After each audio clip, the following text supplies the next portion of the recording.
Haunts Radio Night. Please take this time to gather some popcorn, hamburgers, hot dogs, maybe even dinner or whatever snacks you eat, and have a sit down in front of the TV, the computer, or even your cell phone and enjoy the show. If it's Monday or Wednesday night, then it must be California Haunts Radio Night. Please take this time to gather some popcorn, hamburgers, hot dogs, maybe even dinner or whatever snacks you eat, and have a sit down in front of the TV, the computer, or even your cell phone and enjoy the show. If it's Monday or Wednesday night, then it must be California Haunts Radio Night. Please take this time to gather some popcorn, hamburgers, hot dogs, maybe even dinner or whatever snacks you eat, and have a sit down in front of the TV, the computer, or even your cell phone and enjoy the show. If it's Monday or Wednesday night, then it must be California Haunts Radio Night. Please take this time to gather some popcorn, hamburgers, hot dogs, maybe even dinner or whatever snacks you eat, and have a sit down in front of the TV, the computer, or even your cell phone and enjoy the show. If it's Monday or Wednesday night, then it must be California Haunts Radio Night. Please take this time to gather some popcorn, hamburgers, hot dogs, maybe even dinner or whatever snacks you eat, and have a sit down in front of the TV, the computer, or even your cell phone and enjoy the show.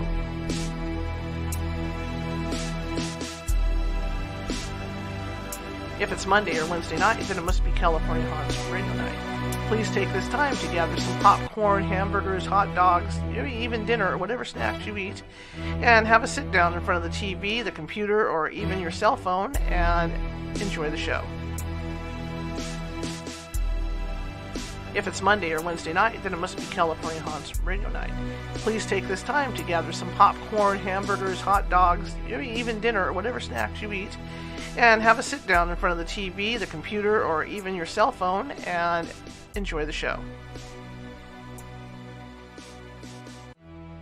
If it's Monday or Wednesday night, then it must be California Haunts Radio Night. Please take this time to gather some popcorn, hamburgers, hot dogs, maybe even dinner or whatever snacks you eat, and have a sit down in front of the TV, the computer, or even your cell phone and enjoy the show.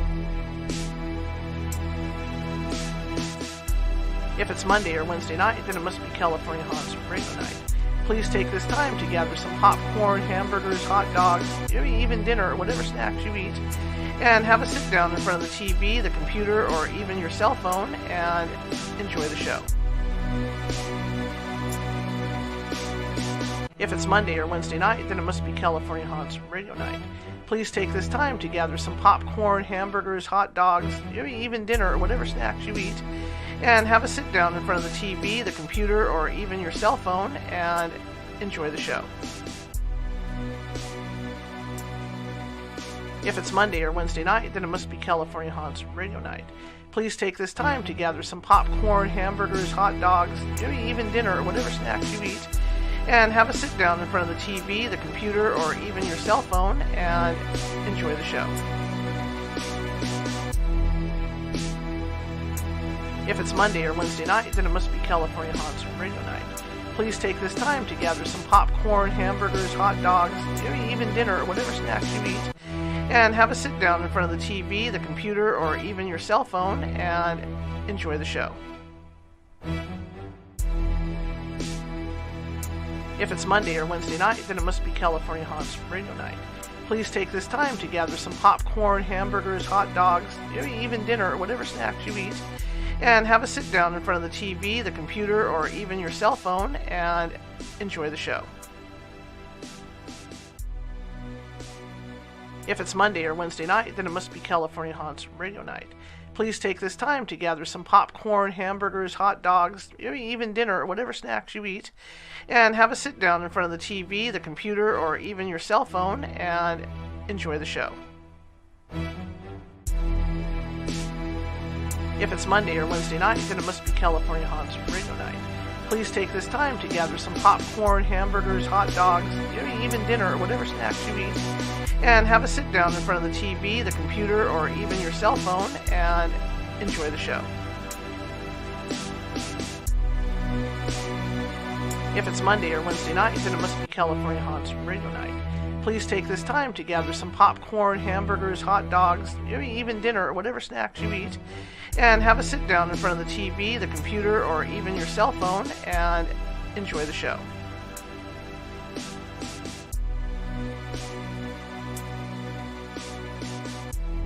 If it's Monday or Wednesday night, then it must be California Haunts Radio Night. Please take this time to gather some popcorn, hamburgers, hot dogs, maybe even dinner or whatever snacks you eat, and have a sit down in front of the TV, the computer, or even your cell phone and enjoy the show.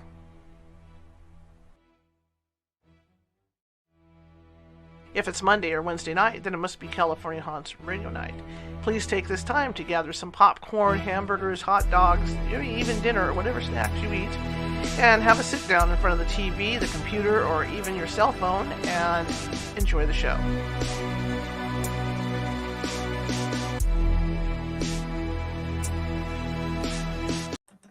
Hey guys, welcome. Monday, President's Day. How's everybody feeling? Long weekend. All got to go back to work tomorrow. I know it sucks after a long weekend. Anyway, welcome. We're waiting for Larry to come on. I know there's a lot of storms back in his area, so we'll just see what goes on here. But welcome again, and we're the California Haunts Paranormal Investigation Team, www.californiahaunts.org. We're 35 strong up and down the state of California, Washington, Oregon, and Hawaii, believe it or not. I want to welcome everybody here. We got a great show. Hopefully we have a great show tonight. Again, there's a lot of storms going on, so Larry might be socked in by a storm. His power might be out. I don't know. I haven't heard anything. As of this morning, he was ready to go, so we'll see.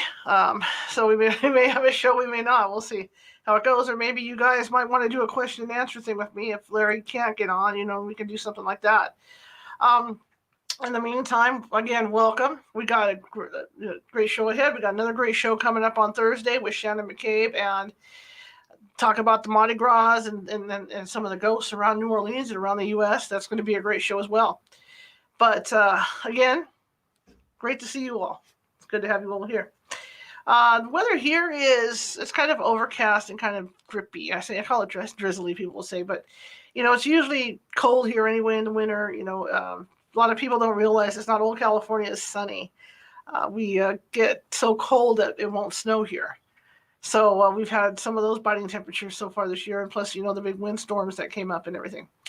But I'm hanging in there. Everybody's hanging in there. And tomorrow it's supposed to be sunny all the way for a solid week starting tomorrow. So that's kind of a plus.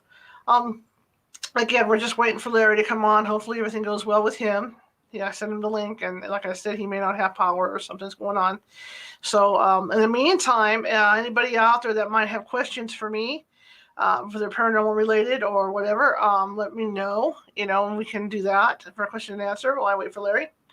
Otherwise, I can tell a couple cool stories about maybe the Woodland Opera House, which is in Woodland, and we've done an investigation there several times. It's one of our favorite places to investigate. Sometimes as investigators, you go to a lot of commercial places when you start out with your team. And in so doing, you find ones that you have good look at. And one of the places that we love to go, besides the Murphy's Hotel, is the Woodland Opera House. And we've gone, like I said, several times back and forth. I've been in there with a couple other teams as well. And we always seem to have good luck in EVPs in there. And we even at one point, not we, but another team I was with, I was filming at the time for the California Haunts Paranormal TV show, actually caught an apparition walking across the main floor of the Opera House. Myself, one of our team, one of our investigators, we were in with a news crew from the, I think it was the News and Review was with us, and he had shot some pictures up in the second balcony, and he actually picked up a little boy and a little girl sitting up there that wasn't there. I had set up a command center up there pretty much so we could overlook everything, plus the cameras and all that. And he had just taken some random photos of the command area. He was just kind of shooting, and he picked up this little girl and little boy sitting off to the right, and they weren't there in the first couple of photos. And in fact, to add to it, I had somebody sitting at the center at the time, so somebody was in a chair looking over in that direction and didn't see anything. So we had a couple of visitors during that trip there, but we've gotten really good results. A lot of good EVPs. We got this. We have a photo on our website of this orb. I'm not big on orbs, but this one in particular, if an orb is in an area where there's a lot of, alleged activity, then I'm more to believe that that's what it is. That's that particular person or whatever they're seeing there. And it just so happened that this orb was picked up. That there's a grand stairway that goes up to the second and third levels of the opera house, and there's supposed to be some type of, according to our psychics, there's supposed to be some type of manager, from like the 1800s, early 1900s, manager that likes to stand on that, and I guess he still thinks he's helping people up to seats, or he's watching who, to see who comes in and where they go. And people have felt like they're being pushed going up there, pushed back as they go up the stairs, or they get pushed down the stairs, or they feel like it's really hard to breathe as they're going up on that stairwell. And so she happened to get this really, really clear orb that was coming down the stairwell at her. It was in motion. And so that's the kind of stuff I tend to believe because of the reports, that happened. Also, we had a psychic there when I was filming, and she had gotten up and started to go up the stairs there. And I had a video camera with me, and she looked back at me over her shoulder, and she said, no, real low voice, no photographs, please. And I didn't think about it at the time because I was too busy filming, and we were on a deadline to get we only had a few hours in there. But when I got home later on to go over the video, it dawned on me that it wasn't her, that the voice was low, and she knew I had a video camera. So why would she say no photographs, please? So that was interesting there.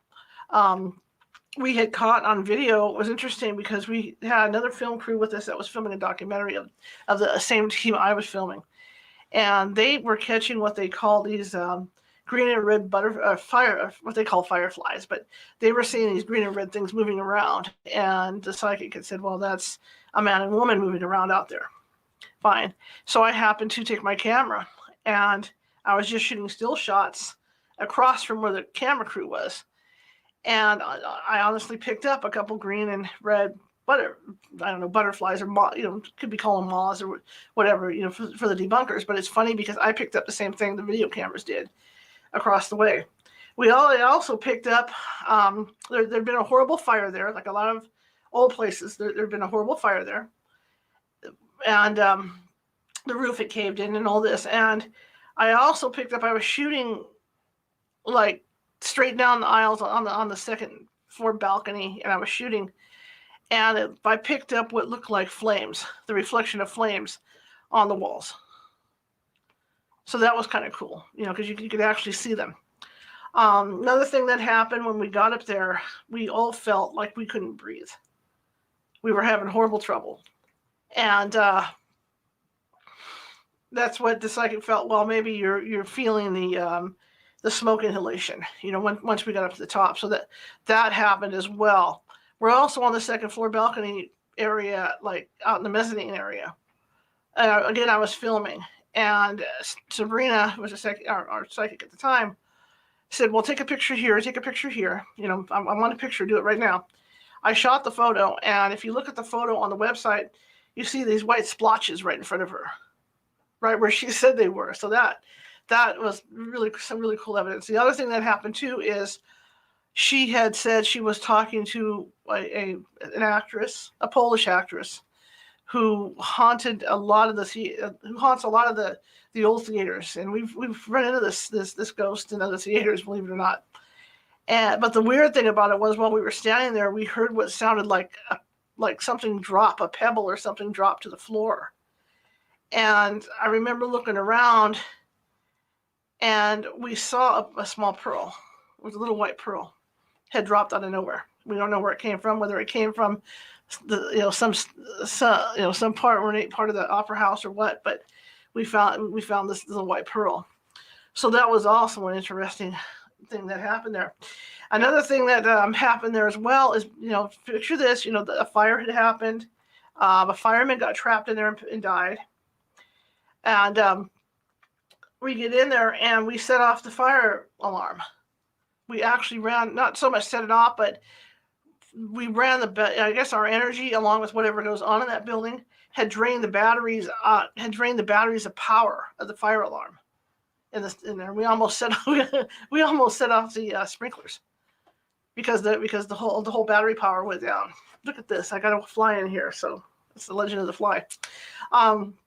So that was interesting in there. Also, I was taking pictures. I was up on the stage and I was taking pictures, multiple, because we always take multiple pictures when we're on the investigations.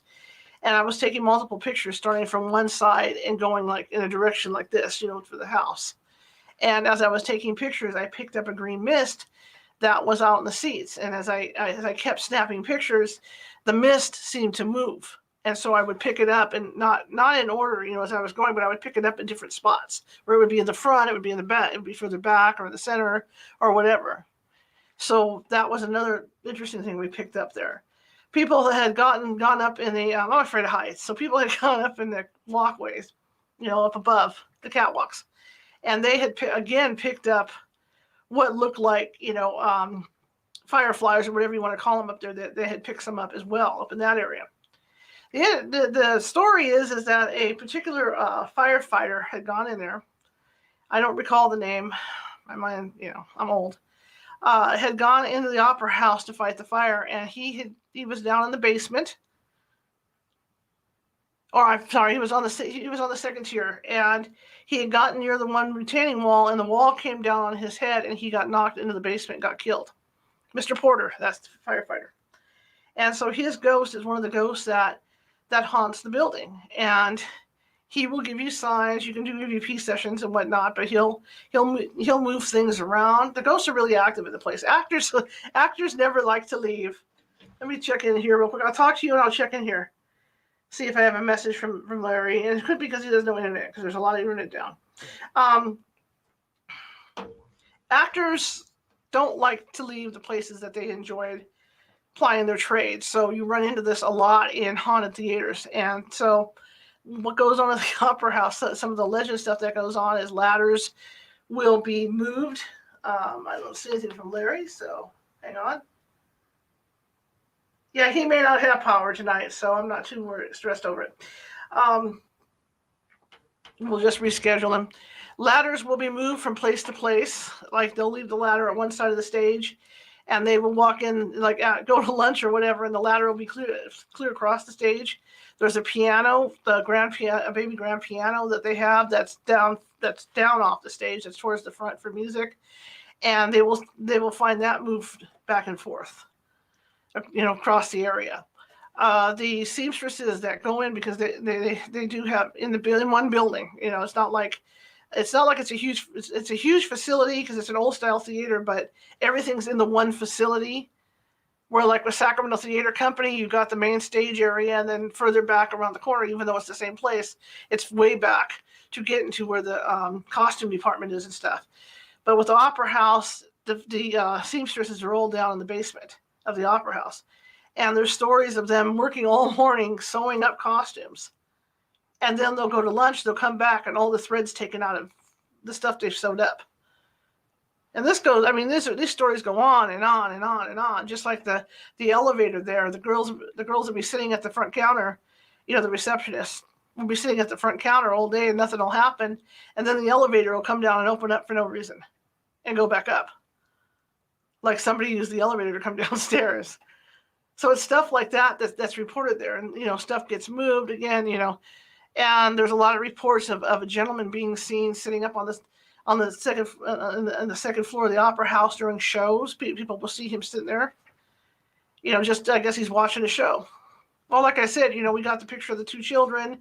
Anne had gotten the picture of we couldn't tell if it was a woman or a man, had shorts on, whatever it was walking across the floor on, the main floor going towards the stage.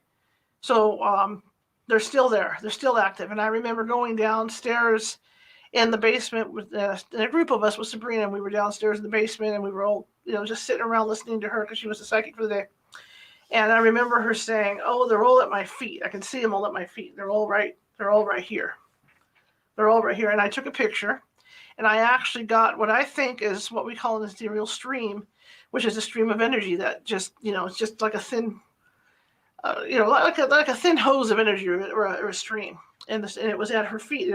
And the funny thing was, she was looking right down at that. That was the point. She was describing seeing these people down at her feet, and I caught this thing. And again, you can see this on our website.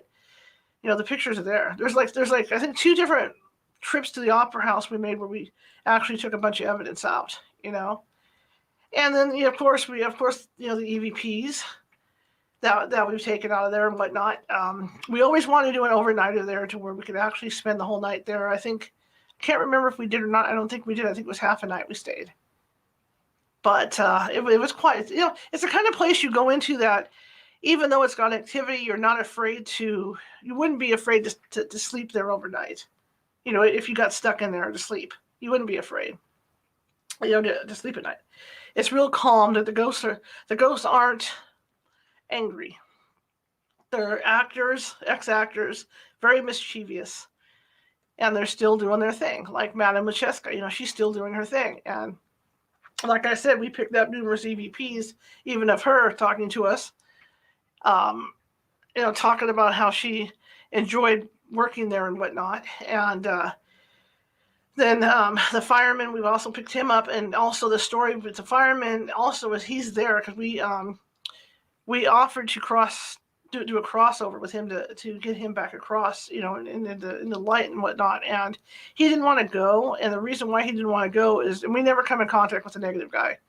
Okay, so I guess there's somebody still there that he feels is negative, because he seems to think that the person that set the original fire that burned the opera house down, he seems to think that gentleman's still there. So he refuses to go because he wants to make his life miserable for taking his life. So that's what they're doing. They're like, I guess it's an endless chase thing through the opera house for these 2 men. And who knows, maybe that's who's moving the stuff on the stage, like he's throwing the stuff in between the 2 of them as they're chasing each other. We don't know why why the objects are being moved. The other report we get too is that the Super Trooper lights up at the top, that they shoot from the 3rd level or the 2nd level, those are always moved. The soundboard's always reset. There's always, they go in there and all the settings are changed and stuff like that. So it's a very active place. There's a lot of there's reports of like a tragedy there of somebody that there used to be a door on the 2nd floor that went nowhere. And somebody, I guess, had one too many one night and decided, I think it was a woman, decided to go out that door and fell to her death out that door. That door has since been blocked off. They've since got plastered over it. But it's on the it's on the south side of the theater, up on the 2nd floor. So there's stuff, that went on in there, just like the tragedy when it burned down. Nobody else was in the building when it burned down, I guess, except the guy that burned that lit the match and the firefighter. Because unbeknownst to the other firefighters, they didn't know he was in there. He had gone in, I guess, to check it. And then they locked the doors to make sure nobody, I guess, went in to steal anything out of there without realizing he was in there. And they didn't know that the arsonist was in there either. And so the arsonist turned around, set the thing on fire, and then ended up killing himself and the firefighter, Mr. Porter. So it's an interesting building, and I've talked to people that live in Woodland that I know, and they said how before they turned it into a historical building, they had gone in there as kids and taken their girlfriends in there, and drank and did and whatever, just because it was reported to be haunted, just for a thrill. Let me see what's going on here. Yeah, I don't know what happened to Larry. I'm just thinking maybe the weather at this point. So we'll just continue with our little talk here. I'm game. I'm talkative tonight, so we'll just go for it. Let's see, 1 second. Okay. I'm just making sure. I hate to be rude. I don't like doing this on screen here, but yeah, I just think the weather kind of got him because he was 2 hours away. So he's in central. He's 2 hours away from us, so he's right in the belt where the bad weather is. But anyway, so the Woodland Opera House is definitely one of our favorite places to go. And again, you can see some of that evidence on our website at www.californiahaunts.org. It's currently undergoing a lot of maintenance because we were based on Flash. A lot of our stuff was based on Flash. So unfortunately, Adobe has canceled Flash, and you're not going to see it. And there's no Flash support anymore. So I have to go through page by page, and it's a really big website. So I have to go through page by page and make changes to all the pages. So it's taking me a long time to get through. Another place to connect with the Woodland Opera House that we like to go was the Sacramento Theater Company. They've been around for a long time, and they do a lot of, there's a lot of performances done there. They do a Christmas thing, Christmas Carol, and all the different performances there. And there's a lot of legends there about the ghosts that haunt there. And one is and I don't want to get, don't hose me for all this, but one is a cross-dressing ghost named Pinky, who happens to be Hungarian, who likes to wear high heels. And the reports are that they will hear Pinky walking the hallways, and the way they can tell Pinky's there is the clack, clack, clack of the high heels. And so Pinky is a biggie there. The other one who's there again, and here's the link to the Woodland Opera House, is Madame Macheska. She's also at the Sacramento Theater Company. And it was funny because Karen Clark, who is one of our lead field psychics, was there at the time that we were there the first time. And I remember we ran into Madame Macheska on the stage. And one thing I always wondered was that from place to place, if ghosts are coherent enough to know who you are, if you meet them, if you're in one place, if you see them in one place and then you see them in another place, if they're coherent to recognize you. And it was funny because Madame Macheska actually said my name, told Karen my name. So that was kind of cool. But we also did see, we did not hear anything from Pinky that day, but Karen reported a pink orb that she saw. We were walking by this. There's a main stage, and then there's a smaller stage for, I don't know if it's for rehearsals or maybe smaller productions for kids or whatever on the other side. And there's a other side of that, and Karen had mentioned seeing a pink orb go by her head as we were walking through. Now, like I said before, their costume department is totally on the other side of where the performance areas are, and you have to go outside. I mean, you can get there from inside, but the access really is from outside the building, so you have to go all the way around the outside of the building to get to the costume department. And so we did, and this was like in August, I think. One thing, like I said, it gets really cold here to where it doesn't snow. But it also gets really hot here to where you just don't want to go outside at all. It's horrible. You get up to 110, 112 sometimes. And this was one of those days. It was around 110. No wind. Horrible night. Horrible, horrible day. And so we go down to the costume shop, and there had been reports again. And ghosts, I guess, have a thing about messing with lights, and they have a thing about messing with the soundboards. And again,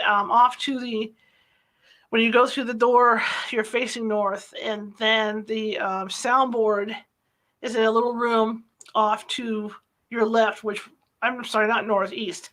You walk in, you're facing east. When and off to your left, which would be north, and kind of like down a small hallway, is the soundboard and lighting control. And again, what are the reports? The reports are that they go in there and everything has been reset on these soundboards and lights. So, I mean, I don't know. Maybe it's electrical and it's just the energy they like to push the stuff. I don't know. I don't have a clue. There's somebody out there that has been doing this longer than I have. My 25 years, or my 15, 20 years of doing this. Let me know. And, maybe you have an answer as to why the soundboards are always messed with. But anyhow, I walk in and we're doing, again, I think Karen was at the other end, or Ann was at the other end. I stayed by the door because I was filming, to shoot straight up. And I remember we heard the door slam. We had the door open because it was hot, and Ann was just doing a quick reading on a walkthrough, and we heard the door slam, and there was nobody out there to slam the door. And these aren't light doors. These are like really, really thick doors like this. Okay. I'm trying to line up with my camera. It's opposite.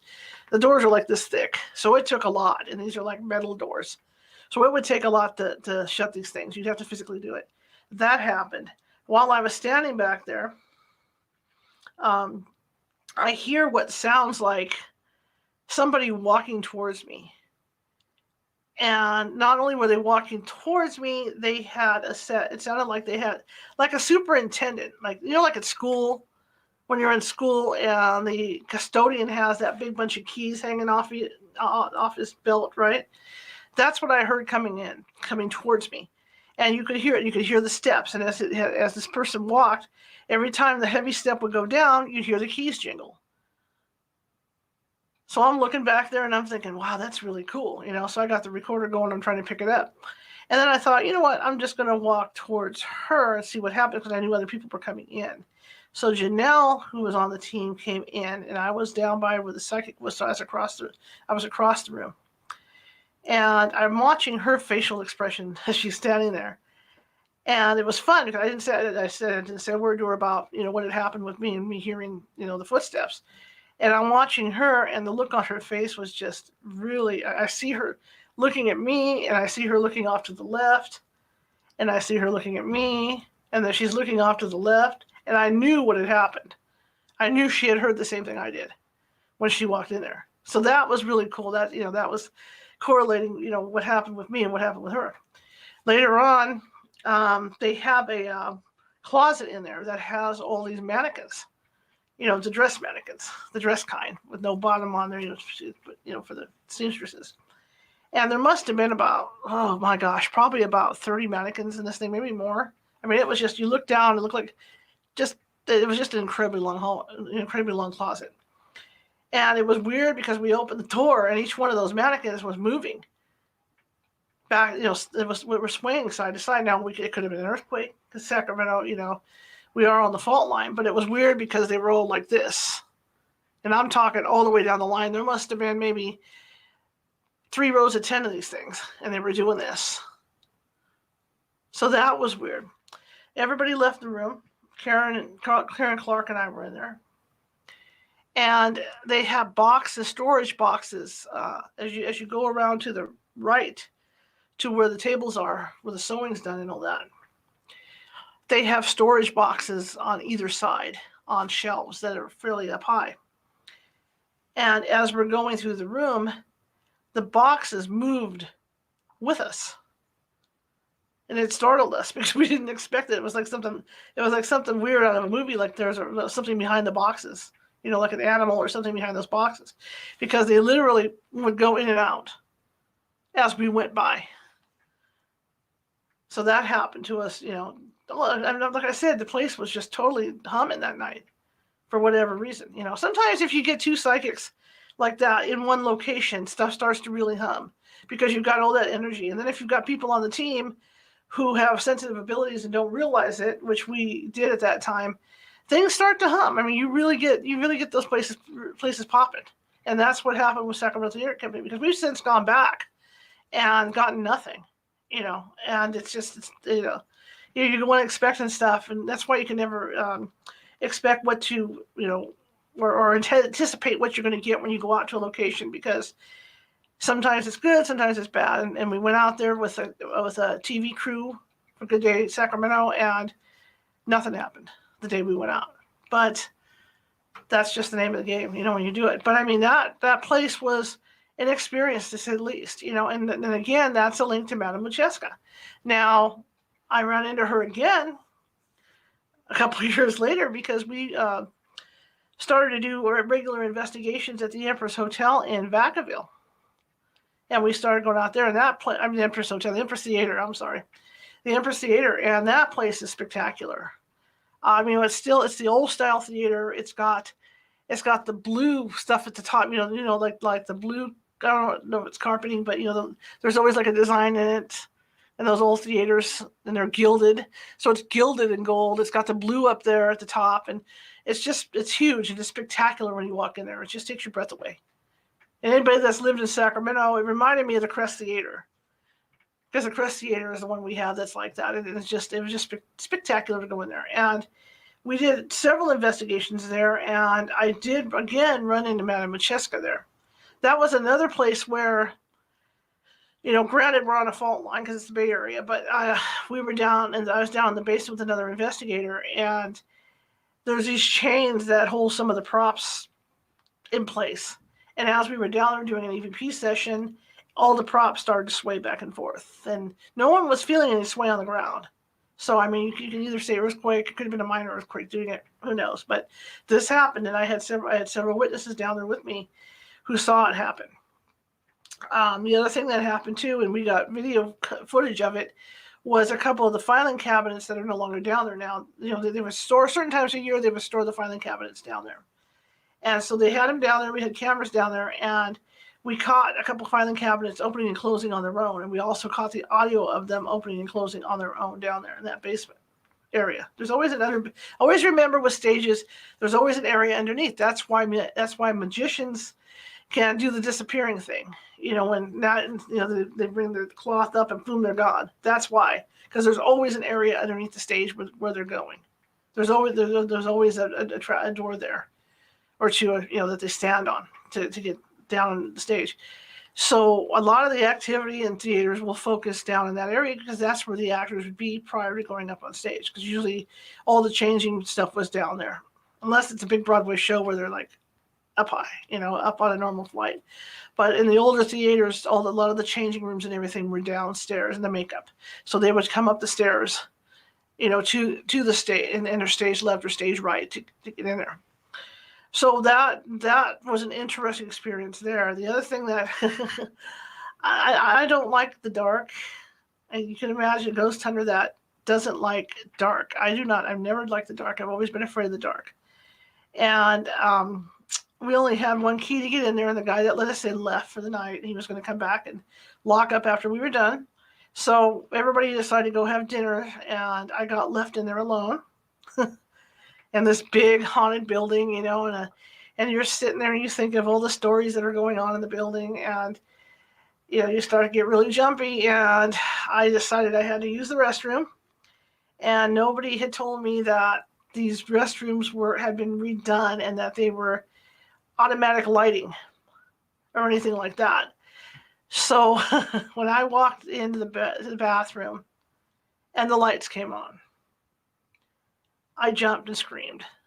And it was funny. It must have been loud. I'm not a real loud screamer, but it must have been loud enough because somebody knocked from the outside, some stranger that was walking by, because they heard me wondering if I had been attacked or I was okay in there. That's the stuff that happens on these investigations. I've had instances where, in fact, there's photos and stories about this stuff somewhere on our website, where I went to Sacramento Theater Company to shoot some extra footage. And, oh, yeah, that's what I forgot, too. There's a ghost that hangs out at the outside in the courtyard of Sacramento Theater Company. And I remember being outside, and I have these video cameras that I call them ghost detectors, and they picked up the ghost.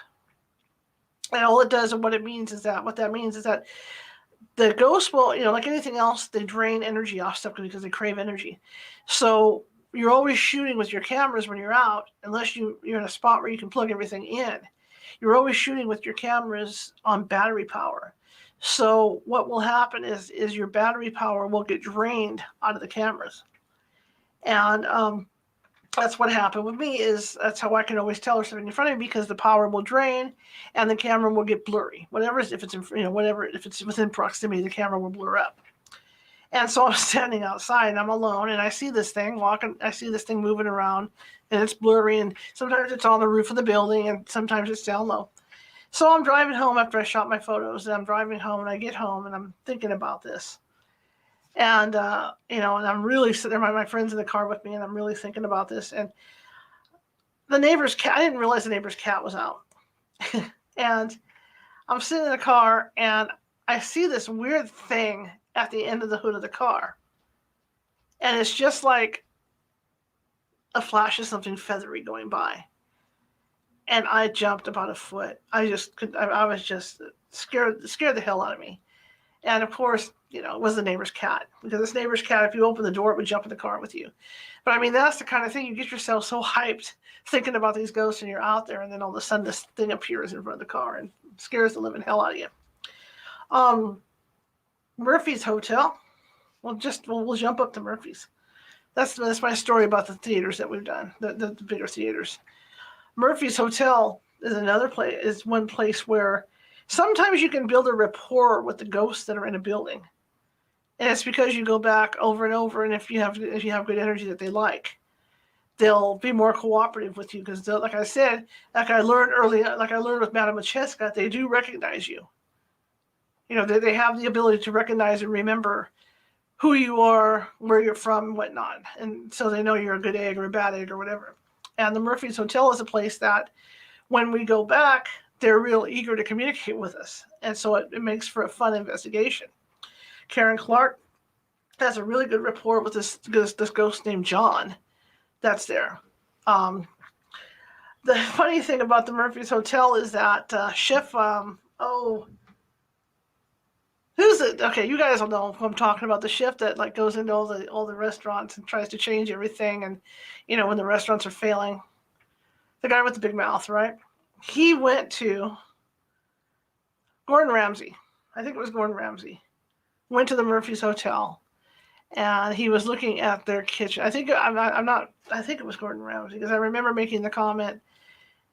Okay, so anyway, so he goes to the hotel to stay, to work on their menu, and I talked to the employees, and they were like, "Well, yeah, so and so was here, and man, what happened was crazy." I said, "Well, what happened?" He said, "Well, yeah, I guess he was in the kitchen, cutting someone down or looking at the kitchen, and a pot almost hit him in the head."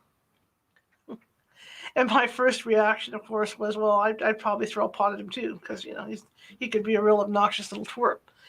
But that would be they have a few prominent ghosts in there, and one of the ghosts in there is Eleanor. And Eleanor used to be a maid clean, used to clean, was able to clean up there, and she's still there, and she will she'll turn the TVs on and off. She'll do electrical stuff to the building. She'll fold towels. She'll do stuff with the silverware. She'll move the silverware around. She's still doing her job. She's still in command of her little ship or whatever you want to, whatever her command thing is. But not only that, you have prominent ghosts. There's prominent people that stayed in this hotel. Some of the people died on the Titanic that stayed at this hotel. Okay. I mean, if you then the names are on the doors, like up at the old part. There's an old part of the hotel. There's a new part of the hotel, and in the old part of the hotel, the names are on the doors, like Ulysses S. Grant. You've got J.P. Morgan was there. One of the guys, I forget the guy's name on the Titanic that was there that had the mistress. He was there. He had stayed there at one time. So I mean, it's just endless up and down the halls. Not to mention the gold mine, the 49er people, the gold miners that were there, because this is a gold country, so a lot of gold mines around there, gold and silver mines, and a lot of tales of lost loves. Room 19 was it room 19? Room 17 was a room, I believe. Room 17 was a room where a woman was in love with this miner who went out. There's always a story like that in these places. This miner who went out in the fields and he never came back. You've always got stories like that in these places, and it's reported that you can see her. Sometimes if you look up, you can see her in the mirror, and she's sobbing in the mirror. We picked up the sobbing sound. We never saw her in the mirror, but we have picked up the sound of her sobbing. I think that's on our website too. Room 19, where this miner supposedly, of course, had, because they all died of cholera, all that stuff ran rampant. And we're fine when to talk now, right? Because now we got Ebola running and we've got, COVID, but at that point it was cholera epidemic, and a couple guys had died in that room, and there were reports that the faucets would turn on and off by themselves at night, and people had a lot of reports about that and a lot of cold spots in room 19. Turns out we happen to be in room 17, which is room 17 or 18 is right next door, and we were up late at night, which because we were doing a convention there, a conference, and it turns out the pipes expand at night, and that's what makes that sound. So if you're half asleep at night and you wake up and you hear that water running, that's what it is. It sounds like, because the pipes will expand and go shh, and it sounds like water running. So we were able to debunk that. But we weren't able to debunk a lot of stuff, like when we were in room 19 doing EVP sessions, and the mirror and the curtains would move by themselves, or there'd be an energy source that was in the air kind of floating around them. We had the EMF meters, and we were following it around the room, and you could follow it. It was like an energy ball that was floating around. The Mark Twain Ballroom, which is across the way, it's the main ballroom up on the second floor of the Murphy's Hotel. That's really active. And again, we had the same energy ball that was floating around, and I wasn't there, but the team reported it, and they said they followed it all over the room, which was kind of cool. We've gotten really good EVPs out of that room, a lot of good EVPs. We've gotten responses where the ghosts have knocked and pounded when we've requested it. One time, it was, and the creepiest time I think was we were doing a conference and we were up late at night, of course, doing an EVP session around this table. And Karen Clark's husband has a very unique tone to his voice. And we were up there doing a session. And what we didn't realize at the time, because she kept saying, "Hey, come on, I love you," and I love you, and I like to talk to you and stuff. And so later on, when I was up listening to the EVP, the voice came on and said, "I love you too," but it sounded like her husband. So I woke her up and I said, "Look, you better call home because this is really creepy. What if this is one of those, pre-death apparition things? Make sure make sure Michael's okay." And we did that, but that was one of the creepiest voices we've ever really gotten out because it sounded just like her husband Michael. Again, we've gotten multiple EVPs in that building, in that particular room. One time, and I don't have it up on the website, but I'm going to be posting it probably at some point. Jose, we were at a round table with Sharon, our psychic, and I had decided that I was going to put motion detectors around the table where we were sitting, turn off all the cell phones and all that, because I wanted to monitor. Well, the thing is with the Murphy's Hotel too, it's so cut off that even though they have internet, if you don't have like their internet, you're not going to get internet up there. There's just nothing there. You're lucky if you get phone service up there. So I decided to put these motion detectors all around the table. So as the theory, I could see the ghosts come and go. They would light up as the ghosts came and did their thing. So we're sitting there and I'm filming away. And I've got the camera around the table and Sharon's doing her reading. And I focus on Jose and I'm watching him and he gets, all of a sudden the camera, of course, here we go again, the camera gets blurry. And then you hear me on camera say, "Jose, you're blurry." And Jose says, "I know, and I don't feel so good." I said, "Really?" And he said, "No, I don't feel good at all." And I said, "You know what? I think there's somebody on you or trying to, enter you for somehow." So Sharon pops up and she says, "Oh my God, it's General Grant." I said, "What do you mean it's General Grant?" Then Jose stands up and he says, "Sir, you have no right to do this to me. I don't want you to do this to me. Don't do this to me." And the whole time I'm trying to show everybody that it's not something to the camera. I'm focusing off of Jose to show you that the minute I move off of Jose, everything's clear. The minute I go back on Jose, he's blurry again. So the minute Jose says, "Sir, you don't have permission to be here. You don't have permission to be on me or within me," he clears up. It was that fast. So was it really Grant? I don't know. But all I know is that this is what happened right in front of us. This is what transpired. And I mean, that's the kind of stuff you look at as an investigator. I'm looking through the camera, I'm seeing this going on, and then all of a sudden, Jose's reacting to it. I don't feel good. Something's going on with me. My head feels funny. That's the kind of stuff you look for. Another hotel we did, the Hotel Leger in McCollum Hill, same thing happened. I was up there filming with and we had a TV show, California Haunts, that we used to put on public access. And so I used to film another team called API. At that time, it was owned by Ann and Dave Bender. And so we would go out to different haunted locations and film, just like Ghost Hunters. In fact, we started filming it the same year Ghost Hunters came out. And we went to this hotel, and we're in this one room, and there's a rocking chair, and Ann sits down in the rocking chair, and she's rocking back and forth, and I've got the camera going, and all of a sudden, she comes forward, and she's blurry. She rocks back, she's clear. Rocks forward, she's blurry. Rocks back, she's clear. And of course, I said, "Hey, Ann, you're blurry." And she goes, "Yeah, I know. I sat in something." And I said, "What do you mean you sat in something?"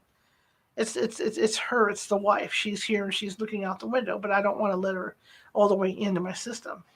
So I got about 10 minutes, maybe 15 minutes of this footage where she's talking about this woman's emotion. She'll go forward and she'll talk about what this woman's feeling. The husband's down the hallway cheating on the wife or the mistress. She's pregnant and she's sitting here looking out the window because she's upset and she can't do anything about it. So this is her only solace, is to sit here and rock back and forth. Very sad. But that was another case of the camera picking something up that that the naked eye couldn't see. Later on that night, I stayed in the hallway. They went into a bedroom to do some work in the bedroom where the mistress was supposedly hanging out. I'm in the hallway. I'm sitting in this chair, and I'm not even really filming. I'm kind of just relaxing. I mean, by now it's like midnight, so I'm wiped. I've been filming for like 3 or 4, 5, 6 hours, and I'm tired. Chasing ghost hunters everywhere around the building, and I've got the camera off to the side, and I'm just kind of glancing at it, and I see down the hall. I see it get blurry. And I'm looking and I'm thinking, oh my God, there's something coming towards me. And I'm trying to, because people are sleeping. At this point, there's people sleeping, and I don't want to wake anybody up. And so I'm trying to quietly go, hey guys, there's something out here. There's something in the hallway. It's coming towards me. And of course, they were so far down, they couldn't hear me. So I track this thing, and I have it on film, and I track this thing coming towards me. And I tracked it all the way, and I turned to the right, as it went by me. And as it went by, I felt the coldest breeze I've ever felt in my life. And they came out, and they went, oh, it was her. She was angry. Probably the wife. I'm assuming she's talking about the wife. She was angry, and she was out here. So that went on. Anne is a photographer like I am, and so after we got done investigating for the night, we were walking around taking photos around the hotel, and there's creaky wood everywhere. The old floors, and they creak, and you can hear everybody in the rooms walking around and doing stuff like doing whatever they're doing at like 2 a.m. And we get to this one corner by the original room we were in. And she's shooting down the hallway because it's kind of cool lighting, and she puts her tripod down. And I look up, and suddenly I hear footsteps coming towards me. I mean, real, like, angry, heavy footsteps. And I thought, well, maybe it's in one of the rooms, so I kind of blew it off, and I looked back down. And then I hear them again, and I mean, they're getting closer. And they came all the way to me, literally right in my face, and stopped. And I could kind of see, God, the dog has gas really bad. It's just, anyway, I could see the face of this angry woman looking up at me flashed across my mind's eye. And I said, look, I've got no beef with you. I'm just here taking photos. So the footsteps continued beyond me. And Anne and I were standing there. And her tripod lifted 4 feet off the ground and got thrown like 5 or 6 feet with the camera on it.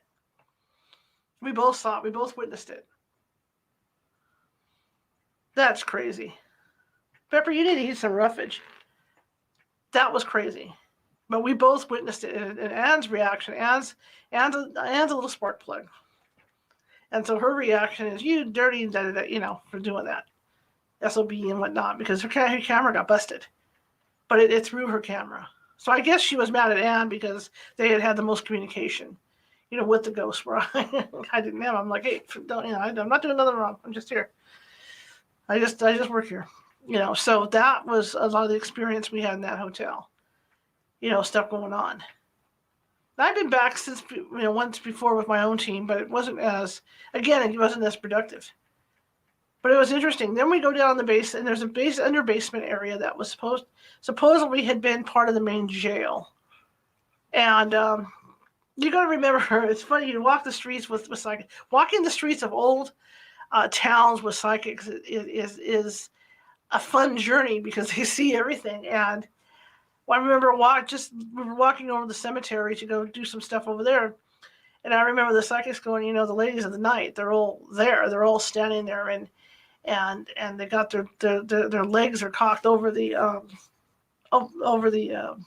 porch railings because they're trying to call, because we had guys on the team too at the time, so they're doing this and trying to get the guys to come over. It's fun to do this. So anyway, we get down into this basement area underneath, which actually was on one of the TV shows. Again, one of the I think it was Hotel Impossible. It was on. I can't remember, one of the hotel shows. And we were down there, and this is before they completely redid the room. They turned the one room into a banquet room down there. But it wasn't like that. It was a brick basement down there, and they had it for storage. So we get down there, and Sabrina did a lot of channeling. And she's fun to be around because she would never tell you when she was going to do it. So you'd be talking to her, and then all of a sudden her personality would change without any warning. So it made for an interesting, trip to be out with her. So I actually have it all on tape, videotape, where I'm interviewing her. And she is a lady of the night. She's one of the ladies of the night that we probably saw. And she, we were talking about, with Dave was there too, and we were talking about, what's the going rate for you and blah, blah, blah, blah. And so there's a full interview with the lady of the night, with one of the ladies of the night from this hotel. So we did that, and of course we did EVP sessions down there and stuff. And we got some decent stuff out of there, some decent EVPs. And it was a matter of going back. And what people don't realize is you see this stuff on TV and, you see them going over the evidence, but you don't realize what it is to go over evidence on these cases. I mean, if you run, like we have a 9-camera system, plus our handheld video cameras. So if we're running 9 cameras and we're there 3 hours, you got to multiply, your footage review by 3. Not only that, if you run your 2 handhelds for 3 hours, okay, so essentially you're at 33 hours just to go over the video footage. Now you've got 33 hours of audio footage because as an investigator, I will tape, because I have like 7, 8 recorders. I will tape a recorder in front of a camera so that I can tell nobody's messing with it. I will tape a recorder on the wall with painter's tape of each room so I can track what's going on, during the sessions and everything. Or if somebody's not in there, if there's a noise, we can see if there's stuff going on.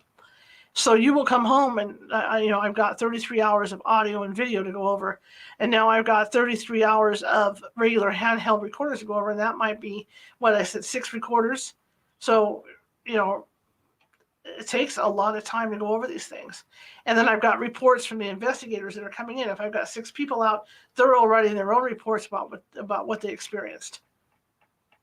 So that's involved. So what you see on TV, when you see like a 1 or 2 day turnaround, doesn't happen. It usually can take anywhere from a week to 3 weeks to do a proper turnaround for a client. And plus you're doing background checks on everything. You're going back through, you're finding out about the property and you're doing all this stuff. So yeah, and then once we get done, I do all that stuff. And then I go through and the psychic, that was the lead psychic, will sign off on it before we present it to the client. And then we'll sit down with our clients and go over everything. And then we'll see what they want to do about it. If they want maybe us to do a removal. Sometimes we'll do a removal on scene. And sometimes we'll ask the client what they want to do first, because it's their house, obviously. But it's a long, drawn out process for us to do our job. But it's also rewarding. It's not, you go out to the commercial jobs and they're just, unless it's somebody that owns a building that's being tormented. It's usually more of a relaxing pace when you do them, because you're so used to doing residentials with people. There's a difference between going into like the Murphy's Hotel and doing an investigation, and then going into somebody's house and doing an investigation. Because when you go into somebody's house, you have to be careful because you're dealing with somebody's life. You're dealing with someone that might have mental issues. Motion at my front door. Cats. Or there's I forgot to turn the things off for that. Or you're dealing with stuff that's going on with the family. I mean, there might be drinking, alcohol issues, there might be drug issues, there might be abuse issues going on in that family. And you have to sort through that. You just don't go out and slam bam, okay, you have a ghost, we're going to help you out, get it out of here, and you're out the door. It doesn't work that way. You have to sort through everything. You have to interview everybody carefully. You have to ask questions. And sometimes it's very awkward asking people about stuff like, do you take drugs recreationally? Or are you on any medication for any illnesses? It can be very awkward, but you have to ask the questions. And so when you get a chance to go out to someplace like the Woodland Opera House or the Murphy's Hotel to investigate, it's like going on a vacation to investigate, because you don't have to do that. You can question the employees and say, hey, are you taking any drugs? Ha, ha, ha, ha, ha. But, it's a different atmosphere because you already know the place is active. You're not out to, I'm saying you're still disproving stuff. You're out to debunk, but it's not as stressful going out to a place like the Murphy's Hotel or a theater as it is going into somebody's house to do an investigation. And when children are involved, you've got to be doubly careful. You might have kids that are going through puberty, and that'll tend to cause poltergeist activity and stuff like that. So it's two different ball games. It's very serious. I remember when we started to do the conversion from doing a lot of commercial jobs and we started going to residential jobs, doing residentials. It was scary for the team. People were scared because, like I said, you are dealing with people's mental state and lives when you're out there. When you walk through their door. I mean, they're looking to you for answers to help them. Now, I've got psychologists on my team. It's taken years to build my team up. And I've got marriage counselors, you name it. I got the whole gauntlet. And if we don't have it, we can do we do referrals. We have done, certain cases we have done referrals. We found that drugs were a cause, or somebody was bipolar, and that was causing it. Where they didn't take they weren't taking their medication, or in one case in the Bay Area, an older woman was taking medications, and it turns out that they had just changed her medications, and she was seeing stuff in the house, and so they went back to the doctor and found out that this medication caused hallucinations. So that case turned out great. So it's stuff like that you got to watch out for when you're out there and you're dealing with clients. That's what you don't see on TV. That's what they skim over. And not every case either is going to be demonic. I mean, when people tell you that every case they're going out on is demonic, it's BS, because not every case is demonic.